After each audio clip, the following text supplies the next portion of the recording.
Hello everyone, my name is Ritika and I am ITP certified IELTS trainer.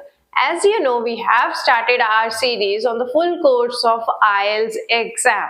In the previous video, we talked about what the writing module for academic exam is, all about task 1, what it is, types and how we can cover it in 20 minutes and what is its duration, right? So today what we are going to do is we will talk about task 2, that is essay writing for IELTS exam for the academic module.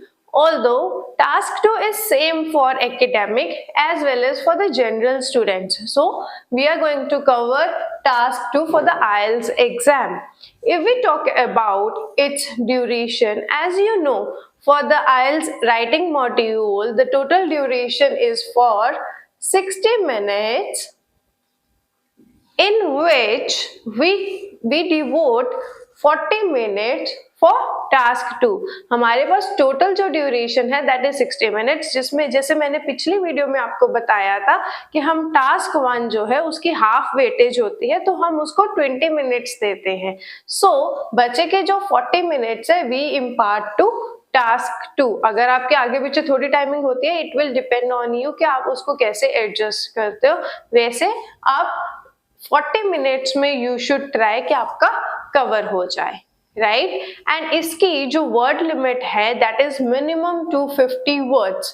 सो आपका जो target है वो ये होना चाहिए कि आप कम से कम जो है 270 वर्ड्स का टारगेट लेके चलो कि आपने जो है 270 वर्ड्स का तो अपना ऐसे लिखना ही है, राइट. सो 250 से तो बिल्कुल भी कम नहीं होने चाहिए, क्योंकि that will impact your band score. जैसे टास्क 1 की जो है वो है 150 वर्ड्स की लिमिट, सिमिलरली जो टास्क 2 की है दैट इज 250 वर्ड्स.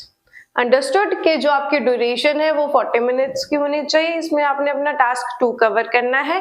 एंड जो आपकी वर्ड लिमिट है that should be 250 words. Understood.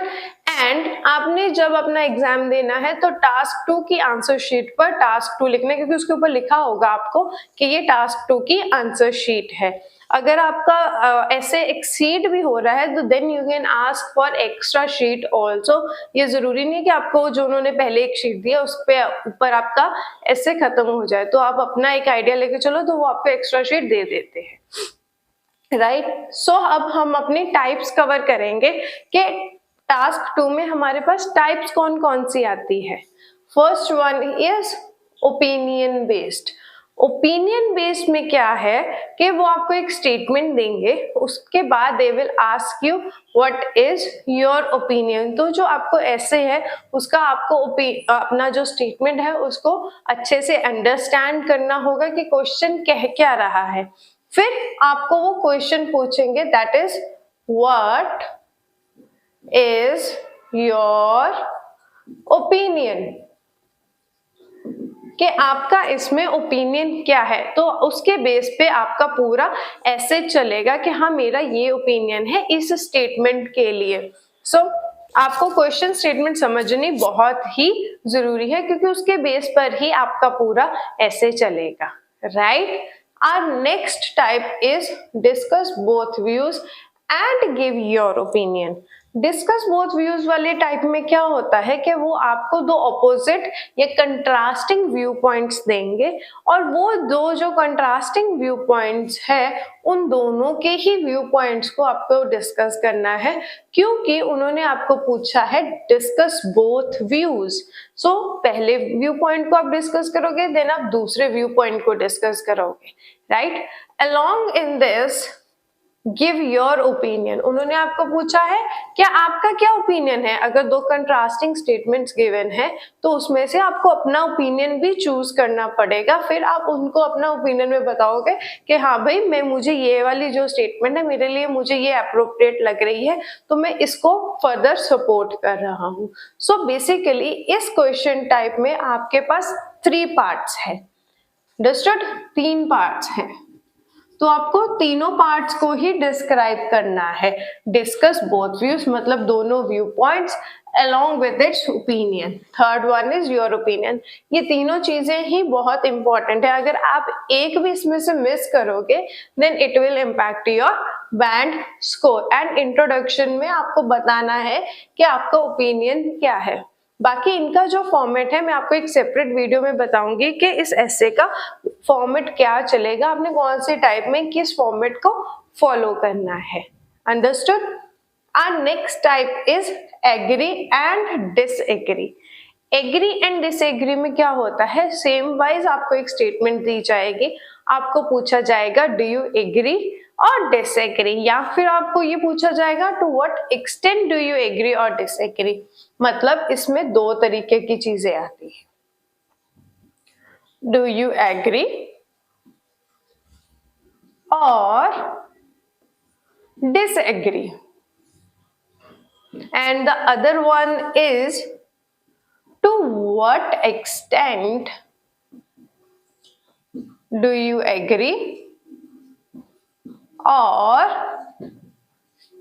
disagree. मतलब कि आप एग्री कर रहे हो या डिसएग्री कर रहे हो, या फिर टू व्हाट एक्सटेंट आप एग्री कर रहे हो या डिसएग्री कर रहे हो. राइट. ये दो डिफरेंट टाइप्स की कैटेगरीज आती हैं. ये मैं आपको जब फॉर्मेट बताऊंगी तो उसमें बताऊंगी कि आपने कौन से क्वेश्चन टाइप में किस चीज को फॉलो करना है. एग्री लिखना है, डिसएग्री लिखना है, पार्शियली एग्री लिखना है, आप किस में लिख सकते हो. आप सारे क्वेश्चन टाइप में ये नहीं लिख सकते, दोनों में डिफरेंस है कि किस में लिखा जा सकता है. I will explain it further in my videos. So today we are talking about the types. Our next type is advantages or disadvantages और पॉजिटिव नेगेटिव. एडवांटेजेस डिसएडवांटेजेस या फिर पॉजिटिव नेगेटिव वाले जो टाइप है उसमें क्या होता है कि आपको कुछ स्टेटमेंट दी जाएगी और उसका पूछा जाएगा कि उसके क्या एडवांटेजेस हैं और क्या डिसएडवांटेजेस है. तो आपने ध्यान रखना है कि आपको उनके एडवांटेजेस और डिसएडवांटेजेस दोनों के बारे में ही बात करनी है कि इस चीज की क्या एडवांटेजेस है और क्या डिसएडवांटेजेस है. दोनों की इक्वल वेटेज होनी चाहिए. And in case they will ask you कि आपको क्या लगता है कि इसके एडवांटेजेस ज्यादा है या इसके डिसएडवांटेजेस ज्यादा है, then you have to give your opinion कि हाँ मुझे ये लगता है कि इस चीज की एडवांटेजेस ज्यादा है. राइट. तो वो आपको अपने ऐसे में फर्दर एक्सप्लेन करना पड़ेगा.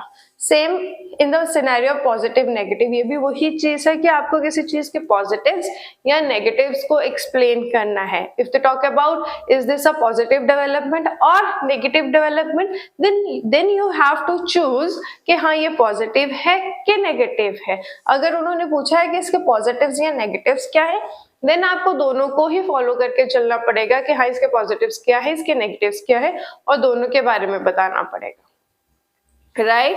Then our next type is problems and solutions. आपको एक टॉपिक दिया जाएगा और उस टॉपिक के रिलेटेड आपको पूछा जाएगा कि इसके क्या प्रॉब्लम्स हैं इस चीज से एसोसिएटेड और इनके क्या सॉल्यूशंस हो सकते हैं इसको ओवरकम करने के लिए. Then you have to talk about its problems and solutions. दोनों चीजों को ही आपको अपने ऐसे में कवर करना पड़ेगा. अगर आपने प्रॉब्लम्स लिखे और सॉल्यूशंस नहीं लिखे या सॉल्यूशंस लिख दिए, प्रॉब्लम्स को अच्छे से एक्सप्लेन नहीं किया, so it will definitely going to affect your band score. Right. So keep all these types in your mind and according to that frame your essay. Understood? It is very important to understand the question and its question type ताकि आपका जो है band उसके accordingly आए अच्छे से. So stay tuned to understand the format of each type कि आप कौन से फॉर्मेट फॉलो करोगे हर क्वेश्चन टाइप को लिखने के लिए. So do share, subscribe and like our YouTube channel. Thank you.